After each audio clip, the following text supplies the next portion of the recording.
আল্লাহ তুমি আমার গুনাহগার উম্মতকে বাঁচাও। বিশ্বনবী পাগলের মতো একবার হাউজে কাউসারে যাবেন, একবার সিরাতে যাবেন, একবার পুলসিরাতের দিকে, একবার হাউজে কাউসারের দিকে পাগলের মতো দৌড়াতে থাকবেন। তার কোন গুনাহগার উম্মত যাতে জাহান্নামে ঢুকে না যায়। সেদিন কেউ সুপারিশ করতে পারবে না বিশ্বনবী ছাড়া। কিয়ামতের ময়দানে ওই বিভীষিকাময় সময়ে মুসিবতের কালে মানুষগুলো পাগল হয়ে বিশ্বনবীকে খুঁজতে আরম্ভ করবে।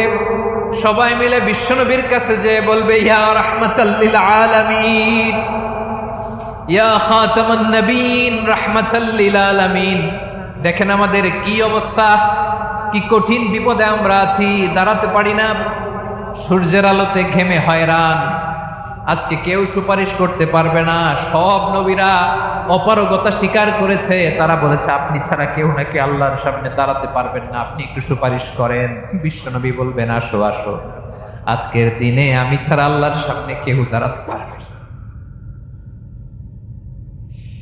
বিশ্বনবী মাকামে মাহমুদে যে আল্লাহু আকবার বলে সিজদায় লুটিয়ে পড়বেন। আল্লাহ রাব্বুল আলামিন বিশ্বনবীকে এমন কিছু চমৎকার শব্দ শিখাবেন, ওই শব্দগুলো দিয়ে আল্লাহর প্রশংসা করে বিশ্বনবী কাঁদতে আরম্ভ করবেন। বিশ্বনবী এমন ভাবে অজর দ্বারায় সিজদায় লুটিয়ে পড়ে কাঁদবেন, রব্বুল আলামিনের রহমতের দরিয়ায় জোশ লেগে যাবে। রব্বুল আলামিন এই দৃশ্য থেকে সহ্য করতে পারবেন না। রব্বুল আলামিন বলবেন, ইয়া মুহাম্মদ ইরফা রাসাক, ও নবী আপনি মাথা তোলেন, মাথা তোলেন, আপনার কান্না আমি সহ্য করতে পারি না। নবী আপনি মাথা তোলেন, সাল তুতা, আজকে আপনি যা চাবেন তাই দেবেন। নবী আপনি সিজদা থেকে মাথা তোলেন, সাল তুতা, যা চাবেন তাই দেব। ওয়াশফা তুশাফা, যার জন্য সুপারিশ করবেন তার সুপারিশ কবুল করে নিন। বিশ্বনবী এবার মাথা তুলবেন। যে বিভীষিকাময় সময়ে প্রত্যেক নবী বলেছেন আমি পারবো না, প্রত্যেক নবী বলেছেন নফসি নফসি, আমার কি হবে আমি জানি না, আল্লাহ আমারে বাঁচাও। প্রতিটি নবী বলবে নফসি নফসি, আল্লাহ তুমি আমারে বাঁচাও, আমারে বাঁচাও। বিশ্বনবী মাথা তুলবেন, তুলে বলবেন রব্বি হাবলি উম্মতি, আল্লাহ তুমি আমার গুনাহগার উম্মতকে বাঁচাও। এই দুনিয়ার বুকে রব্বুল আলামিন সব নবীকে একটা করে দাওয়া মুস্তাজাবা দিয়েছেন, মানে যে দোয়া করলে কবুল হয়ে যায় সাথে সাথেই। দাও বিহা, দুনিয়ার সব নবীরা ওই দোয়াটা দুনিয়ায় করে ফেলেছে। সব নবীকে আল্লাহ একটা করে দোয়া দিয়েছে, নবী দোয়া করলেই কবুল। সব নবীরা ওই দোয়া করে ফেলেছে দুনিয়াতে। বিশ্বনবী বলেন আমি করি নাই। ওয়া ইন্নী আখতাবিউ দাওয়াতি শাফাআতান লি উম্মতি ইয়াউমাল কিয়ামাহ, আমার ওই স্পেশাল দোয়াটা আমি দুনিয়ার বুকে কঠিন বিপদে পড়েও কোনোদিন করি নাই। আমি আমার স্পেশাল দোয়াটা কিয়ামতের দিন আমার গুনাহগার উম্মতকে সুপারিশের জন্য রেখে দিয়েছি। আল্লাহ বলবেন নবী ইরফা রাসাক, মাথা তোলেন, আর কাটবেন না। বিশ্বনবী মাথা তুলবেন, আল্লাহ বলবেন সাল তুতা, আপনি যা যাবেন তাই দেব। ওয়াশফা তুশাফা, সুপারিশ করেন, সুপারিশ কবুল করব। বিশ্বনবী বলবেন আল্লাহ ওই স্পেশাল দোয়াটা দুনিয়াতে করি নাই, আজকে আমি তোমার দরবারে দাঁড়িয়ে কিয়ামতের দিন ওই দোয়াটা করছি। আল্লাহ আমার যে উম্মতের হৃদয়ে যাররা পরিমাণ ঈমান আছে, আমার একটা উম্মতকেও তুমি জাহান্নামে ঢুকাতে পারবা না। বিশ্বনবী পাগলের মতো একবার হাউজে কাউসারে যাবেন, একবার সিরাতে যাবেন, একবার পুলসিরাতের দিকে, একবার হাউজে কাউসারের দিকে পাগলের মতো দৌড়াতে থাকবেন। তার কোন গুনাহগার উম্মত যাতে জাহান্নামে ঢুকে না যায়। সেদিন কেউ সুপারিশ করতে পারবে না বিশ্বনবী ছাড়া।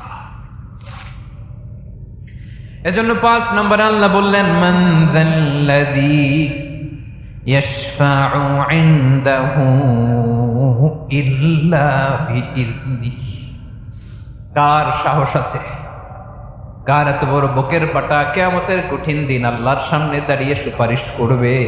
কারো ক্ষমতা নাই, কারো ক্ষমতা নাই। বিশ্বনবী সেদিন সিজদায় পড়ে উম্মতের জন্য কাঁদবেন, সবাই কাঁদবে নফসি নফসি, আল্লাহ আমারে বাঁচাও, আল্লাহ আমারে বাঁচাও। বিশ্বনবী বলবেন উম্মাতি উম্মাতি। বিশ্বনবী আমার জন্য কাঁদবেন, আপনার জন্য কাঁদবেন, আমাদের জন্য সেদিন কেঁদে কেঁদে জাহান্নামের দরজায় দাঁড়িয়ে আমাদেরকে টেনে টেনে জান্নাতে ঢুকাবেন। এজন্য এই বিশ্বনবীর ভালোবাসা যেন আমাদের হৃদয়ে ভরপুর থাকে। আমার ভাইয়েরা, প্রতি শুক্রবার বিশ্বনবীর উপরে বেশি বেশি যেন আমরা দুরূদ পড়ি। আমরা যখন বিশ্বনবীর সালাম দেই, দুরূদ পড়ি, একদল স্পেশাল ফেরেশতা আছে যারা বিশ্বনবীর দুরূদটা নিয়ে সরাসরি বিশ্বনবীর রওজায় যায়, যে বলে অমুকের বেটা অমুক আপনারে সালাম দিয়েছে। বিশ্বনবী নিজ কবরের থেকে নিজেই সালামের উত্তর দেয়। বিশ্বনবীর ভালোবাসা যেন আমাদের হৃদয়ে থাকে, বিশ্বনবীর সুন্নাহ দিয়ে যেন আমাদের জীবনটাকে সাজাই। পারা যাবে ইনশাআল্লাহ। বিশ্বনবীর ভালোবাসা ছাড়া কেউ জান্নাতে ঢুকতে পারবে। বিশ্বনবীর পক্ষে আমরা বলব, বিশ্বনবীর পক্ষে আমরা লিখব, বিশ্বনবীর জন্য আমরা আমাদের কলিজার রক্ত বিলিয়ে দিব, ঠিক কিনা বলে? সেদিন বিশ্বনবী ছাড়া কেউ সুপারিশ করতে পারবে না। 5 নম্বর আল্লাহ বললেন, মান দাল্লাযী ইয়াশফাউ ইনদাহু ইল্লা বিইذনি। কে আছে সুপারিশ করবে আল্লাহর সামনে? আর আপনি আপনার বাবার দরবারে যে সেজদা দেন, হ্যাঁ? ইব্রাহিম আলাইহিস সালাম থারথার করে কাঁপবে আর বলবে নাফসি নাফসি, আল্লাহ আমারে বাঁচাও। মুসা আলাইহিস সালাম থারথার করে কাঁপবে, আল্লাহ নাফসি নাফসি, আমারে বাঁচাও। আর আপনি পীরের দরবারে যে সেজদা দেন, কোথায় আছেন আপনি? খবরদার, কেউ বাঁচাতে পারবে না। যাকে ইল্লা আল্লাহ যাকে অনুমতি দেন, বিশ্বনবীকে দিবেন, নবীদেরকে দিবেন, এরপরে আল্লাহ তার স্পেশাল ওয়ালিদেরকে, মুত্তাকিনদেরকে, শহীদদেরকে, সিলেক্টেড বান্দাদেরকে দিবেন। কিন্তু কাকে দিবেন, কার জন্য দিবেন, দুনিয়ার কেউ জানে না একজন ছাড়া, তিনি কে? আল্লাহর ওয়ালিদেরকে, নেককার লোকদেরকে আল্লাহ সুপারিশের অনুমতি দিবেন। কিন্তু আপনি যারে মানেন, যার পায়ে সেজদায় লুটিয়ে পড়ে থাকেন, তারে যে আল্লাহ দিবেন, এটার কোনো গ্যারান্টি আছে? কথা বলেন। এজন্য জপতে হবে একজনের নাম, আওয়াজ করে বলুন, তিনি কে? আয়াতুল কুরসির 5 নাম্বার কথা হচ্ছে, সেদিন কেউ কারো উপকারে আসবে না, সুপারিশ করার সুযোগ পাবে না, আল্লাহ যাকে অনুমতি দেয় তিনি ছাড়া। আল্লাহ যদি কাউকে দয়া করে অনুমতি দেয় তাহলে করতে পারবে, তাহলে পারবে। সেই কিয়ামতের দিনটা বড্ড ভয়ঙ্কর, কেউ সুপারিশ করার সাহস পাবে না। আরে আমার অবস্থা কি আমি জানি না, আমি আবার কারোর জন্য সুপারিশ করব? কথা বুঝেন নাই? আমার কি হবে আমি জানি, তা আমি আরেকজন নিয়ে টেনশন করার সুযোগ কোথায়? ইয়া নাফসি ইয়া নাফসি, আল্লাহ আমারে বাঁচাও, আমারে বাঁচাও, আমারে বাঁচাও। কাঁদতে কাঁদতে মানুষ হয়রান হয়ে যাবে, এ নাকি আবার আরেকজনের বাঁচাবে। বিশ্বনবী বলেন, বিশ্বনবী একবার ছাগলের রান খাচ্ছিলেন, রান খেতে খেতে বিশ্বনবী বলেন, আনা সাইয়্যিদুন নাসি ইয়াউমাল কিয়ামা।